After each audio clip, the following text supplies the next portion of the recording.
Hey guys, welcome back to Thunderdome Homestead. So apparently a U.S. drone was shot down in the Black Sea by some Russian fighter jets.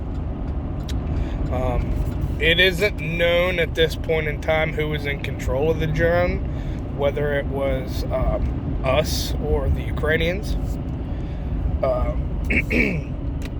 But anyhow, it was done in international waters, and they shot it down. And I'm hoping that this isn't gonna amount to any sort of escalation, because it would be the equivalent of, oh, you broke my toy, so I'm gonna hit you back.